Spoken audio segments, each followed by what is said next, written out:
Hi hello welcome to post 360. నేను మీ మురళీ రాపల్లి. అబ్బో చాలా మంది కూటమి ప్రభుత్వం అధికారంలోకి వస్తే అది పీకుతాం ఇది పీకుతాం అని అనేక రకాలైనటువంటి మాటలు చెప్పారు. దానికి పాపం యువత పవన్ కళ్యాణ్ గారి మాటలు విని అబ్బా వీరుడు వచ్చాడు, సూర్యుడు వచ్చాడు, ఎరగదీస్తాడు, ఎగేసి పొడుస్తాడు అనేసి చాలా మంది వేదికలపైన మాట్లాడారు.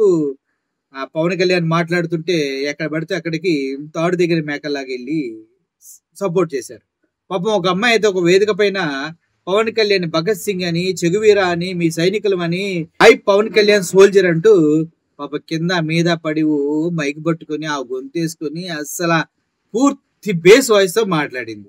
కట్ చేస్తే గత 9 నెలలుగా కూటమి గవర్నమెంట్ వచ్చినప్పటి దగ్గర నుంచి తను ఒక న్యాయం కోసం తిరుగుతుంటే చూసిన పాపాన్ని ఎవడు పోలేదంటూ నిన్న చేతులు కట్టుకొని కూర్చొని దీనంగా ఏడుస్తూ వీడియో పెట్టింది. మేము చూసిన భగత్ సింగ్ సార్, మీరు మేము చూసిన సుభాష్ చంద్రబోస్ సార్, మీరు మేము నమ్మి మీ వెనక వస్తున్నాం సార్. మీకోసం ఇంత దూరం వచ్చాం, ఇంట్లో తల్లిదండ్రులు చెప్పొచ్చాం సార్. మేము అవ్వాల్సిన ఐఏఎస్ ఐపీఎస్ అధికారులు నెక్స్ట్ టైం ఉన్నారమ్మా, మేము మాత్రం ఇప్పుడు ఆయన కింద సేవకులం. మేమంతా IPS, power star soldier. Power star equals to people. మీరే చెప్పారు రాత్రి, మానవ సేవ మాధవ సేవ అన్నారు. మేము మీ సేవకులం సార్, అంతే. ఈ నవతరం కోసం మా యొక్క నూతన ఓట్లన్నింటినీ మీకే వేస్తాం సార్. మా ఫస్ట్ ఓటు మీకే. జై జనసేన. అందరికీ నమస్కారం అండి. నా పేరు కొట్టే కావ్య.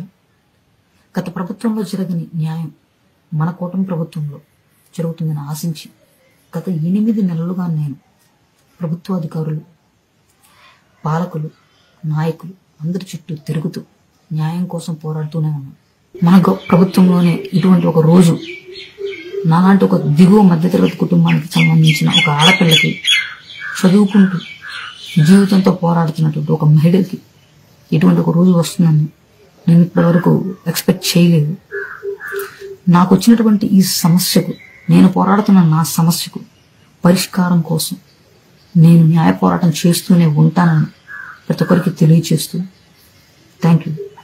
అరే వాళ్ళని నమ్ముకొని వాళ్ళతో ఉండి వాళ్ళని పొగిడి వాళ్ళకి ఓట్లేసినా వాళ్ళకే దిక్కు లేదు, సామాన్య ప్రజలకి ఏముంటదిరా, సిగ్గులేని వాళ్ళరా అంటూ చెప్తున్నారు సార్. మేమేం చేస్తాం చెప్పండి.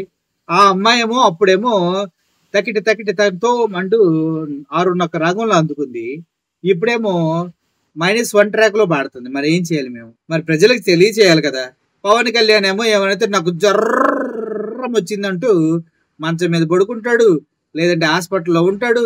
పాపం గ్రూప్ 2 విద్యార్థులు వైజాగ్ లో రోడ్ల మీద రాస్తా రోకోలు చేసి పడి ఏడ్చి అన్నా కాపాడన్నా, గ్రూప్ 2 ఇది కాదు కరెక్ట్ పద్ధతి, చాలా అన్యాయం జరుగుతుంది ఇందుట్లో అని చెప్తే నాకు జ్వరం వచ్చింది, నా కాలు పినికింది అని హాస్పిటల్లో ఫోటోలు పెడతాడా సిగ్గు లేకుండా. ఇట్లాంటి అబ్బో అద్భుతాలు సుగాలి ప్రీతి ఇలా చూసుకుంటే బోల్డ్ అన్ని ఉన్నాయి. చూద్దాం. ప్రజలకు అర్థమైంది, అర్థం కాలేదు, మాకైతే అర్థం కావట్లేదు. రాబోయే రోజులు మాత్రం పవన్ కళ్యాణ్ ని నాయకుడిగా కాదు కదా, అట్లీస్ట్ మనిషిగా కూడా చూడరేమో జనాలు అని అనిపిస్తుంది. సో మీరు ఎలా చూస్తున్నారు పవన్ కళ్యాణ్ అనే విషయాన్ని కింద కామెంట్ రూపంలో తెలియచేయండి. Thank you for watching this video. I'm Murali signing off. Thank you so much.